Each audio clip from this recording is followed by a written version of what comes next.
आज आपण गव्हाच्या पिठापासून आणि मक्याच्या दाण्यापासून आज आपण पराठा बनवणार आहोत। त्याचे लागणारे साहित्य: हा उकडलेला मका, उकडलेला बटाटा, जिरे, लिंबू, मिरची, कोथिंबीर, कांदा, शिमला मिर्च, टोमॅटो, हळद, हिंग, कढीपत्ता, गाजर, तीळ, मीठ आणि हा मळलेला गव्हाचा आटा। चला आपण एक पळीत तेल टाकून घेऊया। कांदा, शिमला मिर्च, टोमॅटो, कढीपत्ता, गाजर, हळद, जिरे। आता थोडंसं हलवून घेऊया। त्याच्यानंतर आपण तीळ, कोथिंबीर,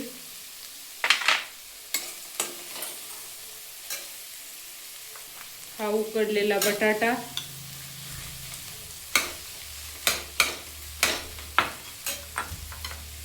आणि बारीक करून घेतलेले हे शिजवलेले कणसाचे दाणे।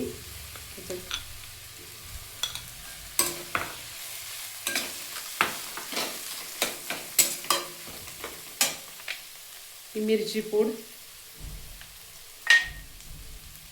लिंबाचा रस, हिंग, मीठ, 1 चमच मीठ, थोडंसं तेल घालून घेऊया। परत 5 मिनिटं चांगले परतून घेऊन त्याला वाफ देऊया।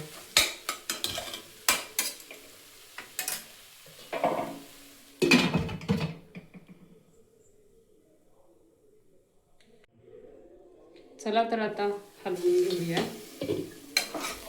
बघा खूप छान असे वाफवून झाले आहे। आता हे थोडंसं थंड करून घेऊया। गॅस बंद करूया। हे मिश्रण सर्व एका प्लेटमध्ये काढून घेऊया थंड करण्यासाठी।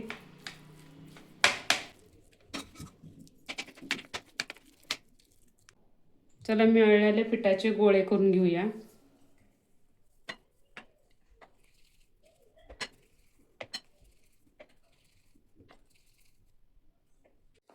मिश्रण आता हे थंड झाले आहे। मळलेल्या पिठाचा असा उंडा करून घेऊया आणि त्यामध्ये असं सारण भरूया आपण।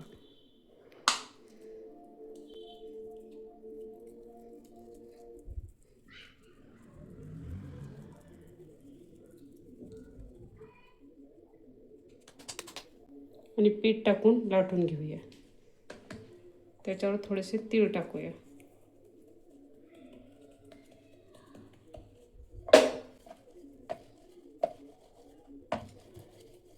तवा अगोदरच ठेवला होता तो तापलाय, त्याच्यावर तेल टाकून घेऊया।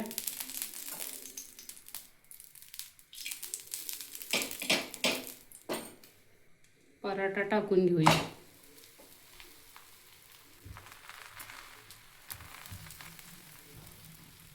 चला पराठा आपण उलटून घेऊया। त्याला थोडंसं तेल वरून लावून घेऊया। प्लेटमध्ये पराठा काढून घेऊया। चला आपले आता शेवटचा हा पराठा आहे। 4-5 पराठे करून झाले आहेत। तर आपले सर्व पराठे तयार करून झाले आहेत। पराठा तयार झाला आहे। दही आणि सॉस बर खाऊया आपण।